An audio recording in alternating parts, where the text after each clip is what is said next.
Today's episode is brought to you by our lead sponsor, Crew.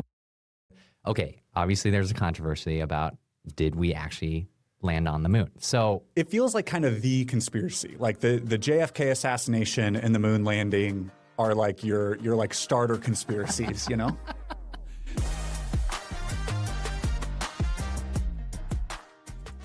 What are your thoughts on moon tourism? You want to go to the moon? yeah, so shout out to Spotify user name GJ who commented on our last TPO Explains episode suggesting that we talk about the Artemis program. Yeah, Jeej. Jeej, our good old friend Jeej. Thank you for the suggestion. So what do I think about it? It's pretty mind-blowing. Yeah. What's happening right now? All right, let's jump into it. What is the Artemis program, Joe? From what I understand, it is the name of the NASA initiative to orbit the moon.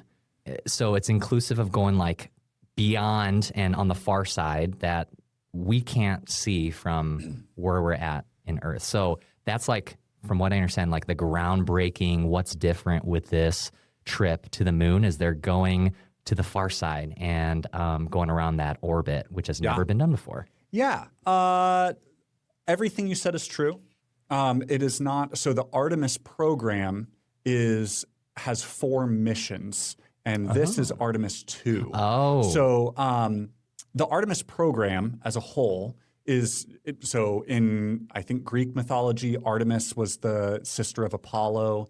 And so we had all the Apollo missions. Now we have all the Artemis missions of returning to the moon.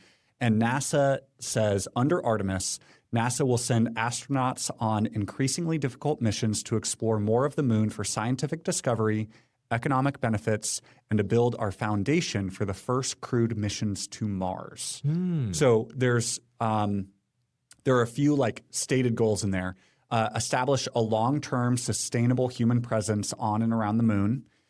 Use the moon as a testing ground and stepping stone for going to Mars, and conduct new science specifically around water ice, not just any ice, because space and the moon are cold, so lots of things freeze. So you have to specify water ice, at the lunar South Pole.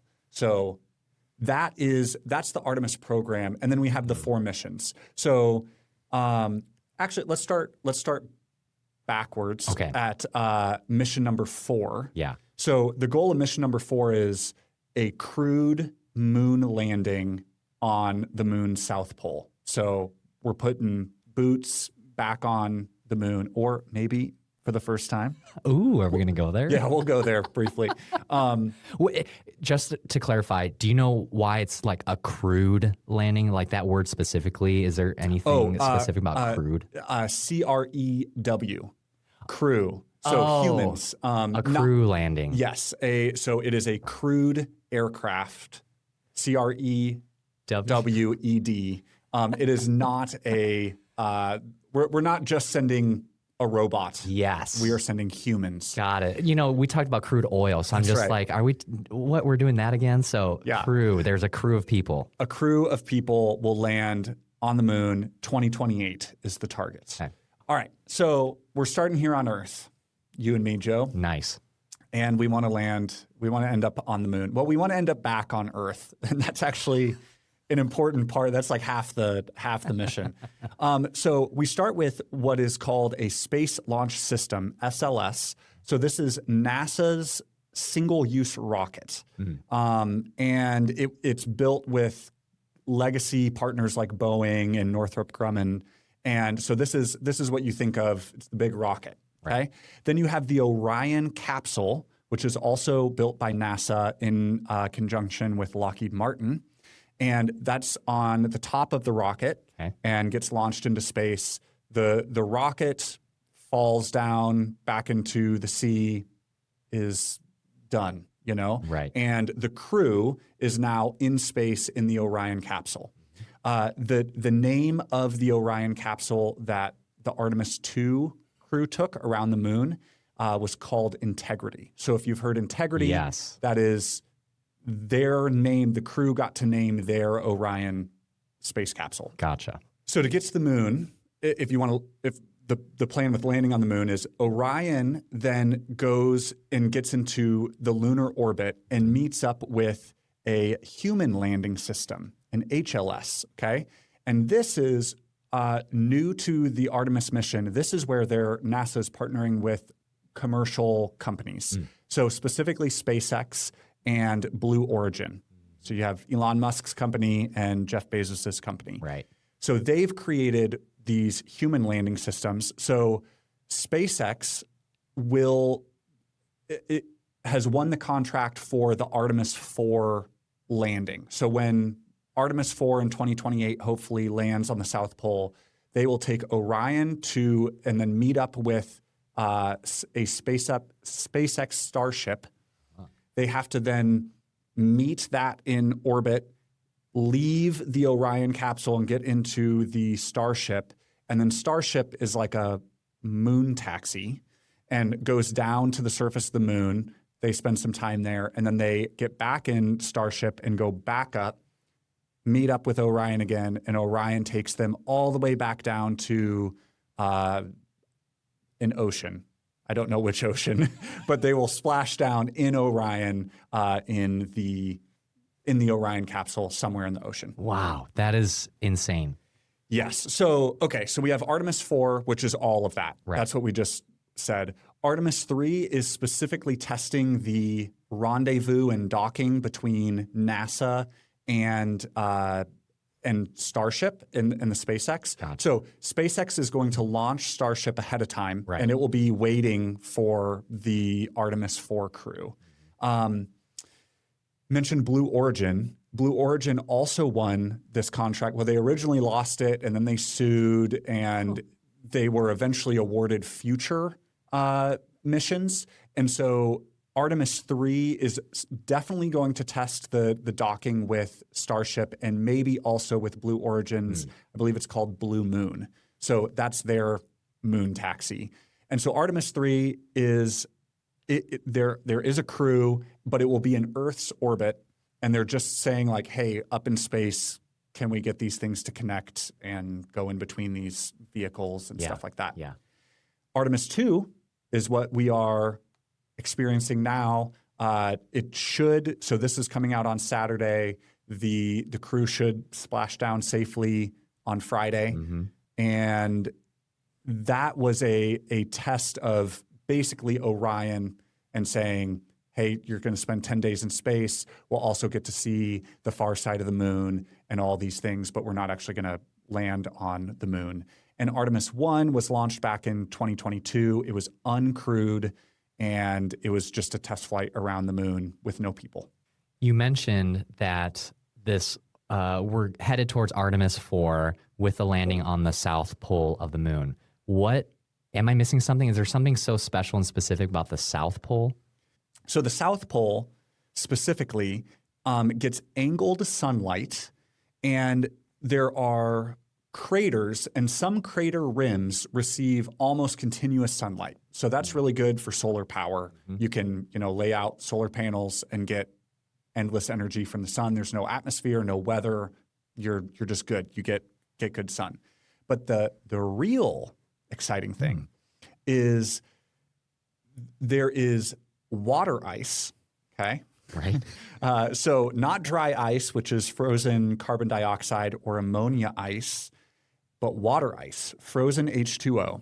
And we know this because there was a crude, CRUDE, in my mind, crude mission. Seems a little imprecise. In 2009, NASA deliberately crashed a rocket into the moon in one of these deep craters on the South Pole. And then they were analyzing the debris, all the dust that came up. And they're, being NASA, somehow they're able to say like, hey, there is H2O in that debris cloud. So they confirmed that there's H2O. Whoa. And so these craters, the rim of the crater, some of them have permanent sunlight. The bottom of the crater never gets any sunlight. It's like negative 300 degrees. Wow. So if there is any water, it is certainly frozen. Yeah. And do you know why they want water? My first thought is people want to see if life will be sustainable on the moon. So that's my thought, and certainly maybe there's life. If there's water, maybe there's life, and they do plan on like drinking it, But water is rocket fuel. Did you know this? What? It is what fuels rockets. Water? Okay. Yes. So, and this is literally like one of the huge benefits is if they can find water, then you have rocket fuel on the moon, and you can get people who want to go to Mars to the moon, and then take this water, turn it into rocket fuel, and get to Mars, and you're starting that much closer to Mars. Okay. I'm glad that I am not alone. Let me tell you how to make rocket fuel. Ooh, okay. Okay? So first, you're on the South Pole of Mars, and you mine some ice, some water ice. South Pole of Mars or the moon? The moon, sorry. Yeah. Yes. Hey, who knows though? Maybe there's water ice on the South Pole of Mars. So the hope that they are confident that there is H2O on the moon. They don't know whether or not it is pure or like mixed with lunar soil, and how useful or difficult it will be to get. And so that's part of what Artemis is doing. But let's assume that there's some really pretty clear ice, You then melt it into water, and you use solar power from the sunlit crater rims to electrolyze it and separate out the hydrogen from the oxygen. You then make it really cold and liquefy the hydrogen and oxygen, and you now have rocket fuel, okay? So hydrogen and oxygen want to react to one another. Right. So if you have liquid hydrogen, liquid oxygen, and you don't do this at home because we're creating an explosion, but you release them and you ignite, then they combust, and you have the output is an explosion, and if well contained, lots of thrust and pure water. So when you are watching, so the SLS, the Space Launch System that NASA's rocket uses, and was used to launch Artemis 2 and all of them, when you see those big white plumes of smoke, that is pure water vapor. Wow. So they are using hydrogen and oxygen and a spark, and perfectly controlled. Again, don't try this at home. And using that as propulsion. And so there's this really like beautiful poetry of it's like water in, water out, perfectly clean. Nate was saying, he's like, there's no way. He's like, there's no way that doesn't smell. I want to smell it. It's going to smell. But don't get close enough to smell the rocket being launched. That's incredible. I had no idea. So that's part of the pull to the South Pole is saying, hey, we think that if there is water ice, it's going to be here, or we know there is, we don't know how pure it is, and then we can use this as rocket fuel and create like it's a huge step towards creating an actually useful lunar base if you can set up some permanent settlement there and be electrolyzing water and then turning it into rocket fuel. Yeah, that's a perfect pit stop on the way to maybe Mars in the future. That makes a lot of sense. Yeah. Yep. Pretty wild. Yeah. Hey, it's Emily from The Pour Over. Not all habits are created equal. Scrolling social media first thing in the morning, bad habit. Checking Upside before I get gas or pizza, life-changing habit. Honestly, opening my Upside app is autopilot. Every pizza night, my hand moves to my phone before I can even think about it. My subconscious is trained. Cashback is waiting for me in the Upside app. The process is so simple. I don't even have to think about it. Just open the free app, find an offer, claim it, make the purchase, and celebrate. I've earned cash back. Upside has given back $1 billion to its users. To find out how much you could earn, download the free Upside app and use promo code TPO to get an extra 25 cents back for every gallon on your first tank of gas. That's an extra 25 cents back for every gallon on your first tank of gas using promo code TPO. Jason, I'm going to go where not many have wanted us to go, just like people going to the moon. You mentioned and alluded to, if people really had landed on the moon before. Yeah. So, okay, obviously there's a controversy about did we actually land on the moon. So it feels like kind of the conspiracy, like the JFK assassination and the moon landing are like your like starter conspiracies, you know? So are you comfortable with me going there since we're on the topic of the moon? Yeah. And I will start by saying I personally definitely think we landed on the moon. I am generally a like trusting guy. I probably trust institutions and humanity more than I should.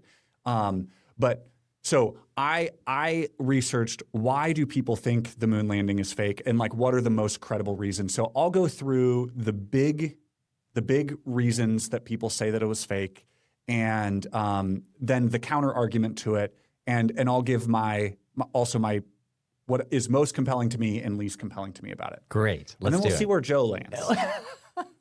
All right. So reason number one, the flag was waving. Have you heard this? I have. Yep. Yeah.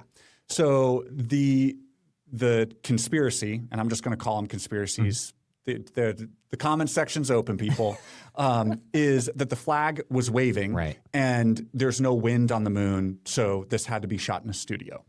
And the counter to that is that the flag was designed with a horizontal rod along the top to keep it extended because they knew that there was no weather on the moon and that it would just hang limp without this rod. And then what you're seeing is when the astronauts touch it, it oscillates, and that lasts much longer than it would on Earth because there's no atmosphere, no air to slow it down. Yeah, so it would just keep moving in perpetuity. Yeah, not forever. And I don't totally know why forever. Why not forever? Yeah, maybe there's some atmosphere on like the moon. Resistance I to don't it. know. There are no stars in the photos. So we have all these photos from space, and again, why can't you see the stars? The counter to this is it's daytime on the moon, and so in the same way, like the camera and the 1960s camera is very much noticing the sun's brightness, and it is just dampening the brightness of the stars. So the same reason we can't see the stars during the day on Earth, because the sun is closer, and that's what is noticed. Yep.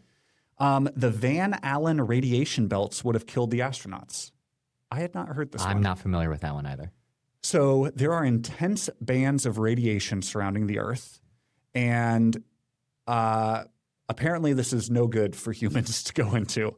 And I don't know much about this one, but the claim is, hey, if you go too far away from Earth, you're just going to die because of all the radiation. And the counter is NASA knew about this. There are more intense and less intense areas. And so they went towards the thinnest areas of radiation and intentionally moved through those quicker. And that the astronauts were really only exposed to like the equivalent of a few chest x-rays and not enough to kill them. Gotcha. And then this one, the technology didn't exist because we can't even do it now. So how could we have possibly done this in the 1960s? In the 1960s, and then not been able to do it in 2000? You know, I will say this is to me the most credible of the arguments. All right. And part of it is because we don't have the original Saturn V blueprints, and documents outlining the manufacturing process for a lot of this stuff has been lost. And even NASA admits that and just kind of says like, yeah, it's embarrassing. We probably should have like done a better job of preserving these historical things. But just the premise that like my watch has more technology, or like my phone certainly has more technology than the Apollo spacecraft did. And I think that should, be like, it is. If you're saying you're a skeptic, you're like, no way, And if you believe it happened, you go, man, it is incredible what humans are capable of, and way to go, people. So the counter to that is we did not lose the capability of doing it. We lost the political will. And briefly going through the Apollo mission. So Apollo 1, and I didn't know much about the Apollo missions. Okay, so Apollo 1 was huge tragedy. Cabin fire during a ground test killed all 3 astronauts here on Earth. And my understanding is everyone agrees that happened. Then by Apollo 8, and that was in 1967, 1968, Apollo 8 orbited the moon 10 times. It's the first time humans saw the far side of the moon, and they took the famous Earthrise photo of, the Earth. Yeah. Apollo 11 is the big one. This is where Neil Armstrong and Buzz Aldrin landed on the moon. They spent 2.5 hours down there, took a photo with the flag. Apollo 12 was the second landing. That was the same year, 1969. Apollo 13 was the famous near disaster. Houston, we have a problem. Oxygen tank exploded en route to the moon. The landing was aborted, but Tom Hanks saved the day. Apollo 14, 1971, Alan Shepard hits 2 golf balls on the moon. Okay? Yeah. Apollo 17 was 1972, and this was the last time humans were on the moon. Apollo 18 through 20 were canceled. So the stated mission of the Apollo program, all these missions, was beat the Soviets. Right. We just got to get to the moon and prove we're better than communism. Yep. And so Apollo 11 did that. After Apollo 11, the Soviets kind of conceded, and they're like, hey, we're going to, focus on things on Earth. And Apollo 13, because of the issues, garnered tons of media attention. The rest of them, what it said is NASA did not expect how severely public interest would drop off. It was just kind of like, hey, we did it, and that was so cool, and there's this huge unifying moment, and now we don't care. And that's what Congress felt as well. And so they cut funding because here's a crazy fact. Yeah. The Apollo, at its peak, the Apollo program was 4% of the national budget. Whoa. We're spending 4% of the government's budget on sending people to the moon. And once the public kind of didn't care, Congress was like, this is a ton of money. Why are we spending it? Yeah. And so the argument for saying, hey, we didn't lose this technology, we lost the political will to pay for it. And then decades went by, and the blueprints were lost and stuff like that. But also pointing to Artemis as proof that it wasn't lost. We could have rebuilt it, and we now are rebuilding it. Yeah, great. Walking us through those points on both sides. So I want to ask about the cost, because you mentioned, obviously NASA, they're back, baby. They're doing this Artemis program. But then you also mentioned the commercial side, SpaceX, Blue Origin. I'm sure there's a lot of costs associated with continuing to send people and ships, rockets to the moon. So do you have any info on that? Yes. So in the Artemis program, I should know this. It started 15 years ago. I want to say it was 2010, 2011 is when it was first hey, we're going to go back to the moon. It has obviously been a decade and a half since then. And there have been lots of cost overruns and delays. So the SLS, the rocket, that alone has cost $23 billion. Wow. And then it costs $4 billion every time we launch. Wow. And because these babies are disposable. They're just very expensive disposable, Expensive water right there that we're burning through. Yes. So SpaceX, by contrast, they are not super public. We likely will get much more visibility in because they're IPO? Yeah, planning on going public. And if they're a public company, they'll have to be much more transparent. But it's estimated that it costs around $100 to $200 million for them to launch a Starship rocket. And so if you take the expensive end of that, it is 20 times more expensive per launch for NASA to launch this thing than for SpaceX. And SpaceX has publicly stated that they are heading towards and think they can get it down to $10 million a launch, which would be a 400th of what NASA is doing this with Artemis. Now, take it with a grain of salt. They aren't doing it for that price now. But Elon Musk has been very vocally critical of the cost overruns with Artemis, saying NASA should have bid out much more of this instead of keeping it in-house, because it was delayed by a decade and is massively expensive, and none of it is reusable. And he's like, guys, we're doing this better, you know? In total, so in 2021, and it's probably, the number has likely gone up, but in 2021, the estimated total cost of the 4 Artemis missions was going to be $93 billion. Ooh. And so pretty penny. Yeah. And that's you and me, baby, taxpayers. we're funding it. Yep. With over 1,000 translations in every type of decorative edition, it's easy to forget how many people can't even get their hands on a single copy of the Bible in their native language. This is why we've partnered with Cru. Cru has missionaries in almost every country, but they need more Bibles. One missionary said, "I have never seen such a thirst for the Word of God in my country." Let's quench that thirst. For just $24 a month, you can provide 3 people with Bibles every month. As a bonus, Cru will provide meals to 12 hungry individuals through their humanitarian ministry and send you a free TPO coffee mug. Simply text POUR to 71326 or visit give.cru.org/pour. Again, that's texting POUR to 71326 or give.cru.org/POUR.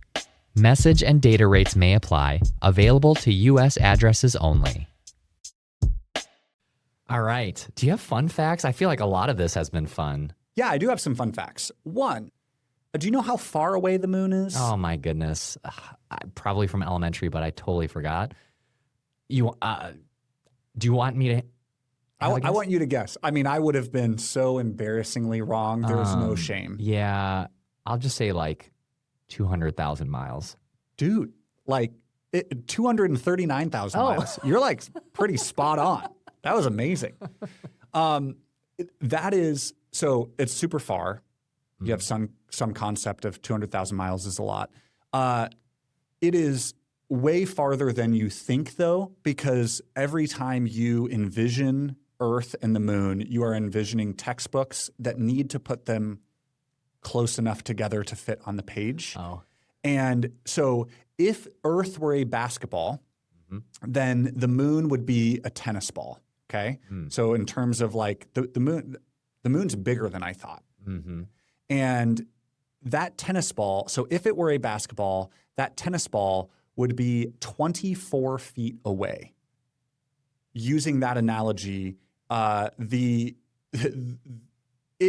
those sizes, textbooks typically show it like 1 to 2 feet away. Yeah. And it's 24. So in between the Earth and moon, you can fit every other planet in the solar system. Wow. So you can just line up, Saturn, Neptune, Mercury, all of them with room to spare in between.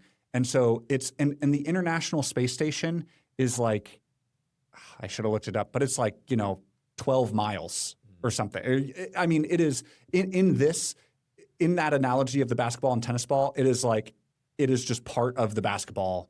I mean, you're technically in space, but yeah. So you are basically no closer to the moon than you have been just here on Earth. Right. Wow.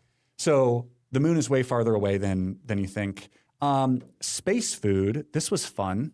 Space food has come a long way. What the Apollo astronauts allegedly ate, if they did leave, was all pretty rough stuff. But the Artemis astronauts, there are 189 unique menu items, including 10 different beverages, including coffee and smoothies. The most common are tortillas, nuts, barbecue beef brisket. No way. Seems pretty good. Cauliflower, mac and cheese, butternut squash, cookies, and chocolate.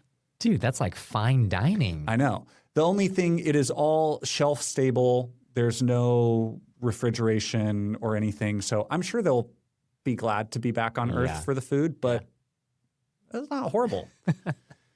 Last thing, and this was just interesting to me. So we're talking about they're seeing the far side of the moon.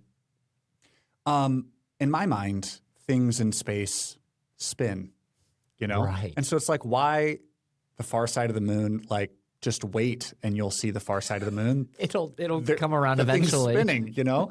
And no, it is what's called tidally locked to Earth. So it rotates at the same rate that it orbits around Earth. So we are always seeing exactly the same part of the moon. When you look up, you see the same moon that Jesus looked up, or the same part of the moon that anyone has seen. Yeah. So seeing the far side of the moon, there are 28 humans now that have seen it with their own eyes. And it's like, there are pictures of it, but there are only 28 humans who have ever seen the far side of the moon.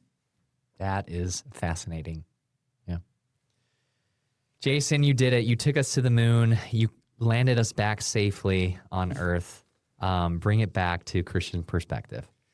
Yeah, I want to read a psalm, Psalm 33, verses 6, 8, and 9. The heavens were made by the word of the Lord, and all the stars by the breath of his mouth. Let the whole earth fear the Lord. Let all the inhabitants of the world stand in awe of him. For he spoke, and it came into being. He commanded, and it came into existence. One of the things when I was looking at what astronauts said, and even Katy Perry said this. So if you consider her an astronaut, is there's just this overwhelming sense of smallness and fragility, and like, what is this war about? Mm-hmm. You know, there's no, from space when you're seeing the Earth rise, you can't tell that two countries are in conflict. You can't tell where the mountains are.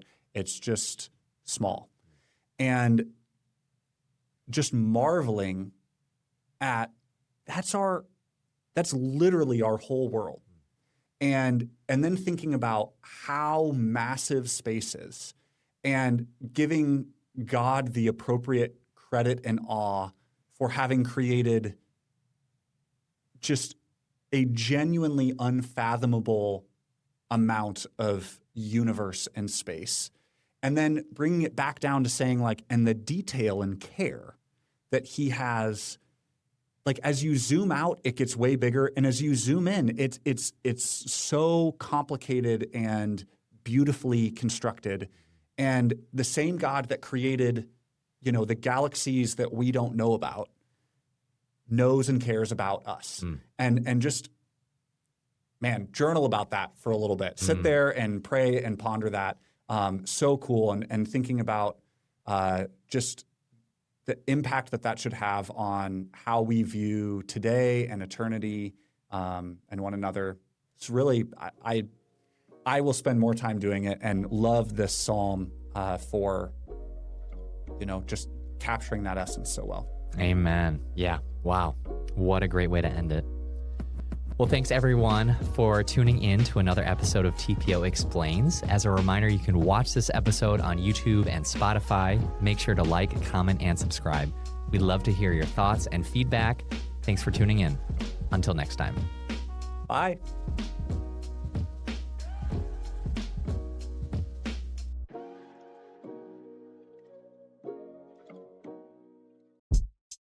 Is your view of Jesus shaped by culture or by scripture? The answer might surprise you. In today's world, it's easy to turn Jesus into a life coach, a therapist, or a political ally. We don't want a disruptive savior, just a convenient one. In their book, The Missing Messiah, Kyle Idleman and Mark Moore will help you understand how the culture we live in has taught us to reshape Jesus into our own image, and will teach you how to stop treating him as an accessory and start following him as king. If you believe there's a more revolutionary, more majestic Messiah than the one you've always heard about, visit missingmessiah.com to learn more.